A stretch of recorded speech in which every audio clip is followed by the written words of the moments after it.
नमस्कार, स्वागत है आपका मेरे इस चैनल कथा और कहानियाँ में। आज हम आपको सुनाने जा रहे हैं भगवान कृष्ण के जीवन की ऐसी 4 कहानियाँ जो बहुत ही दुर्लभ है। पहली कथा होगी कैसे दुर्योधन की पत्नी कृष्ण भक्त हो गई। दूसरी कथा होगी कैसे कृष्ण ने सत्यभामा के घमंड को ठीक किया। और तीसरी कथा होगी कृष्ण का सिर दर्द कैसे अजीब ढंग से गायब हो गया। और चौथी कथा होगी क्यों कृष्ण ने अपने एक भक्त को उसके हाल पर ही छोड़ दिया। इन सभी कथाओं को सुनने के लिए आपको वीडियो के एंड तक बने रहना होगा। तो आइए पहली कथा को शुरू करते हैं। दुर्योधन की पत्नी का नाम भानुमति था।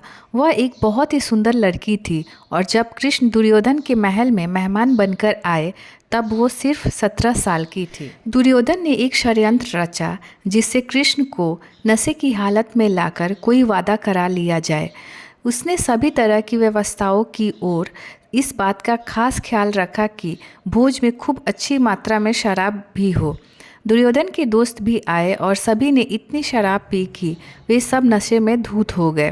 पर कृष्ण ने अपने आप को शांत रखा और वे हर किसी को खुश करते रहे। इस सारे हंगामे में भानुमति ने भी कुछ ज़्यादा ही पी ली थी, जितनी वह पी सकती थी उससे भी ज़्यादा, और उसे इन चीज़ों की आदत नहीं थी, तो वह नशे में बहकने लगी। कुछ समय बाद सभी लोग बहकने लगे और चीज़ें काबू से बाहर जाने लगी। भानुमति अपने पर काबू खो बैठी और वह कृष्ण के पास चली गई। उनके लिए अपनी इच्छा प्रकट करने लगी। भगवान कृष्ण ने उसे किसी शिशु की तरह संभाला और वे समझ गए कि स्थिति खराब हो चुकी थी। वे समझ गए कि भानुमति अगर कुछ गलत कर बैठी तो बाद में संभाल नहीं पाएगी और हस्तिनापुर की रानी का गौरव कलंकित हो जाएगा। इसीलिए भगवान कृष्ण उसको उठाकर महल के अंदर ले गए और उसकी सास गंधारी के कक्ष में जाकर उनके हवाले कर दिए। अगले दिन सुबह जब भानुमति को पता चला तो वह कृष्ण के प्रति सम्मान और कृतज्ञता से भर गई। उन्होंने उसे बचा लिया था, तब से वह कृष्ण भक्त बन गई। अब आइए सुनते हैं दूसरी कथा। सत्यभामा कृष्ण की दूसरी पत्नी थी। वह एक बहुत ही घमंडी स्त्री थी। उसका यह मानना था कि वह बहुत ही सुंदर और अमीर है, क्योंकि उसके पिता एक बहुत ही धनवान व्यक्ति थे। सत्यभामा जो भी रत्न, आभूषण और संपत्ति चाहती थी वह सब उसके पास थे। स्वाभाविक रूप से घमंड उसकी एक बड़ी समस्या थी। एक बार भगवान कृष्ण के जन्म दिवस के अवसर पर सत्यभामा ने सोचा कि वह सबको दिखाएगी कि वह कृष्ण से कितना प्यार करती थी। तो उसने तय किया कि वह कृष्ण के वजन जितना सोना शहर के लोगों में बांटेगी। इसे तुलाभार कहते हैं।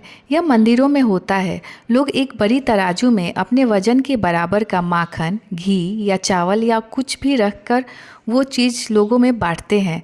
चावल, नमक, दाल या सोना या कुछ भी आप दे सकते हैं, जो देना चाहे। यह प्राचीन परंपरा हमारी संस्कृति का ही एक हिस्सा है। सत्यभामा ने तुलाभार की व्यवस्था की। लोग बहुत प्रभावित हुए, पर कृष्ण पर इन बातों का कोई असर नहीं हुआ।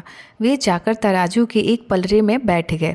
सत्यभामा जानती थी कि उनका वजन लगभग कितना है और उसने उतना सोना तैयार रखा था। पर जब उसने सब सोना दूसरे पलड़े में रखा तो कांटा जरा भी नहीं हिला। कृष्ण का पलड़ा थोड़ा भी ऊपर नहीं हुआ।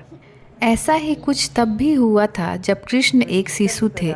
एक राक्षस आकर उन्हें ले जाने लगा। तब कृष्ण ने अपना वजन इतना बढ़ा लिया कि राक्षस वहीं गिर पड़ा और कृष्ण ने उसके ऊपर बैठकर उसे कुचल कर मार डाला। क्रिया योग में एक ऐसा तरीका है जिससे कोई योगी अपना वजन बढ़ा या घटा सकता है। ऐसे बहुत सी कहानियाँ हैं। ऐसे योगी भी हैं जो पहाड़ की तरह भारी हो जाते थे। तो इस बार भी भगवान कृष्ण अपना वजन बढ़ाकर तराजू में बैठ गए। सत्यभामा ने उतना सोना दूसरे पलड़े में रख दिया था जितना उसके हिसाब से कृष्ण के वजन के बराबर था, पर कुछ नहीं हुआ। तब तक शहर के सभी लोग ये घटना देखने के लिए आ गए थे।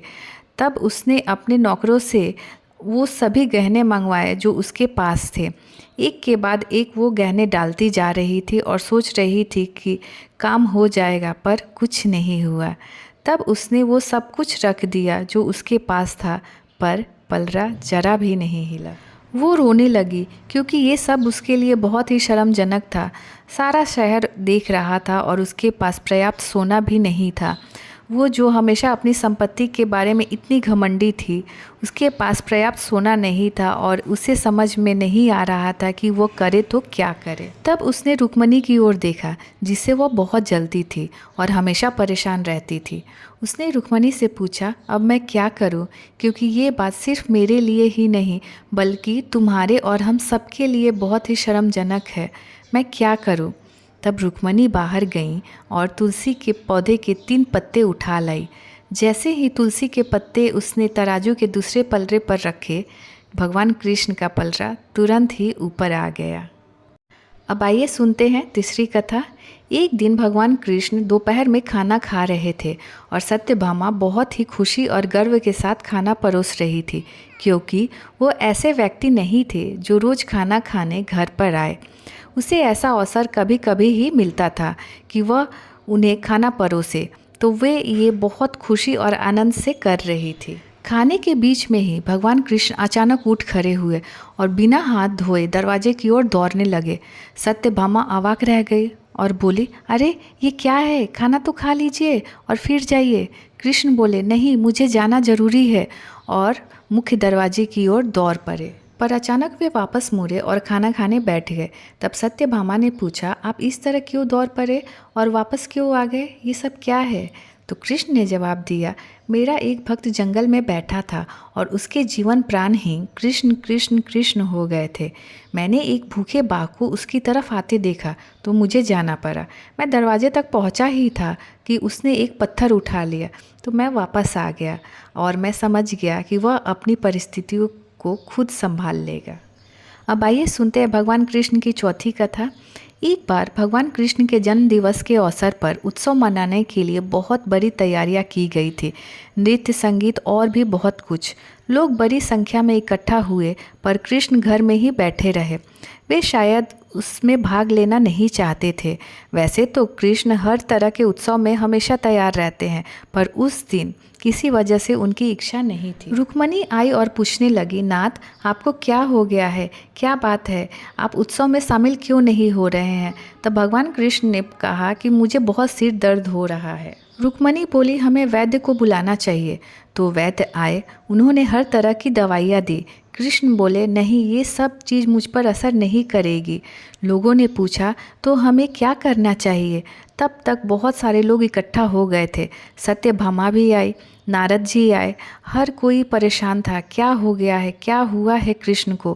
कृष्ण का सिर दर्द क्यों नहीं खत्म हो रहा है? हम उन्हें ठीक करने के लिए क्या करें? तब भगवान कृष्ण बोलते हैं, जो मुझे वाकई में प्यार करता है वह अपने पैरों की धूल अगर मेरे सिर पर मल दे तो मैं ठीक हो जाऊंगा। सत्यभामा बोली, ये क्या बात हुई? मैं आपसे बहुत प्यार करती हूँ, पर यह नहीं हो सकता कि मैं अपने पैरों की धूल लूँ और आपके सिर पर लगाऊँ। हम ऐसा काम नहीं कर सकते। रुक्मणी रोने लगी, हम ये कैसे कर सकते हैं? ये तो आपका अनादर होगा, अपमान होगा। हम ये नहीं कर सकते। नारद जी भी पीछे हट गए और बोले, मैं ऐसा कुछ भी नहीं करना चाहता। आप स्वयं भगवान हैं। मुझे नहीं मालूम कि इसमें क्या रहस्य है। पता नहीं इसमें कौन सा जाल होगा। मैं अपने पैरों की धूल आपके सिर पर रखूँगा तो हमेशा नरक की आग में जलूँगा। मैं ऐसा काम कभी नहीं करूँगा। चारों ओर बात फैल गई और हर कोई सकते में था। हम ये काम नहीं कर सकते। हम सब कृष्ण से बहुत प्यार करते हैं, पर ऐसा काम कर हम नरक में नहीं जाना चाहते। उत्सव मनाने के लिए लोग कृष्ण का इंतजार कर रहे थे, पर कृष्ण अपना सिर दर्द लेकर बैठे थे। फिर ये बात वृंदावन तक पहुंची। गोपियों को मालूम पड़ा कि कृष्ण को सिर दर्द है। तब राधा ने अपनी साड़ी की पल्लू फाड़ी और ज़मीन पर बिछा दी और सारी गोपियाँ उस पर नाचने लगी। उन्होंने फिर वह पल्लू नारद जी को दे दिया। इसे ले जाइए और कृष्ण के सिर पर बांध दीजिए। नारद वह धूल भरा पल्लू ले आए और कृष्ण के सिर पर बांध दिए। भगवान कृष्ण ने हमेशा स्पष्ट रूप से बताया है कि उनके लिए कौन सी चीज़ सबसे ज़्यादा महत्वपूर्ण थी। हालांकि वे राजाओं के साथ घूमते थे और उन्हें बहुत से राज्य भेंट भी किए गए थे, पर उन्होंने वे नहीं लिए। उनके लिए यही सच्चा, निस्वार्थ, सरल प्रेम ही महत्वपूर्ण था। तो उम्मीद करती हूँ कि भगवान कृष्ण की ये सारी कथाएं आप सभी को पसंद आए और आप इसे ज़्यादा से ज़्यादा अपनी फैमिली फ्रेंड्स के साथ शेयर करें। और अगर आप मेरे चैनल कथा और कहानियाँ पर नए हैं तो प्लीज़ इसे सब्सक्राइब करें। तो चलिए फिर मिलते एक नई कथा कहानी के साथ। तब तक जय श्री कृष्णा, राधे राधे।